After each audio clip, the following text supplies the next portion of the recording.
بسم اللہ الرحمن الرحیم۔ اللہ تعالیٰ نے یہودیوں کی دو کیٹیگریز بیان کی ہیں۔ وَمِنْهُمْ أُمِّيُّونَ، بعض تو وہ ہیں جو بالکل ان پڑھ ہیں، جن کو ہم جاہل عوام کہتے ہیں۔ لا يعلمون الکتاب، تورات کو ان کو کوئی علم نہیں تھا۔ الا امانیہ، سوائے جھوٹی خواہشات کے، جھوٹی امیدوں کے۔ وَإِنْهُمْ إِلَّا يَظُنُّونَ، اور وہ صرف خیالات کو ہی بنتے رہتے تھے۔ ہماری عوام میں بھی بعض لوگ جو نہ قرآن سیکھتے ہیں، نہ عربی سیکھتے ہیں، نہ دین سیکھتے ہیں، نہ علماء کے پاس، صحیح علماء کے پاس بیٹھتے ہیں، بس سنی سنائی باتوں کو لے کر آگے چلتے رہتے ہیں، انہی کو اپنا عقیدہ بنا لیتے ہیں، انہی کو اپنا مرنا جینا سمجھتے ہیں۔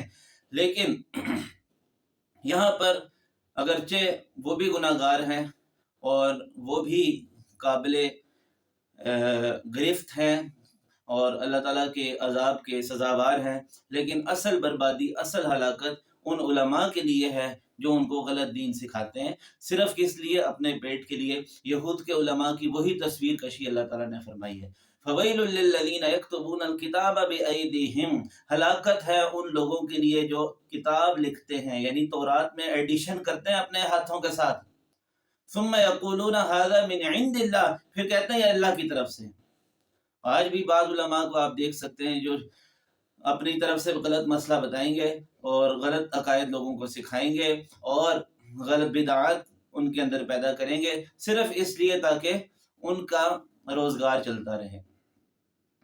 لِيَشْتَرُوا بِهِ ثَمَنًا قَلِيلًا، تاکہ اس کے بدلے میں وہ تھوڑا سا سمن خرید لیں، تھوڑا سا پیسہ بنا لیں۔ بظاہر تو یہ کچھ کما لیں گے، اس سے کچھ دنیاوی فوائد حاصل کر لیں گے، لیکن آخرت میں ان کو کچھ بھی نہیں ملے گا اور دنیا میں بھی اس مال میں کوئی برکت نہیں ہوگی۔ لہٰذا اہل علم کی یہ ذمہ داری ہے کہ صحیح علم لوگوں تک پہنچائیں اور گمراہی اور بدعات اور بری چیزیں اور جہالت لوگوں کے اندر پیدا نہ کریں، اور لوگوں کو بھی چاہیے کہ کچھ نہ کچھ خود دین سیکھنے کی کوشش کریں، کچھ عربی سیکھنے کی کوشش کریں، کچھ مختلف قسم کے کورسز ہوتے ہیں ان کو جوائن کر کے وہاں کچھ نہ کچھ اللہ تعالیٰ کا دین سیکھیں، عربی سیکھیں، قرآن سیکھیں، تاکہ کوئی آپ کو کوئی عربی کے الفاظ پڑھ کے گمراہ نہ کر سکے۔ اللہ تعالیٰ ہم سب کو سیدھا راستہ عطا فرمائے۔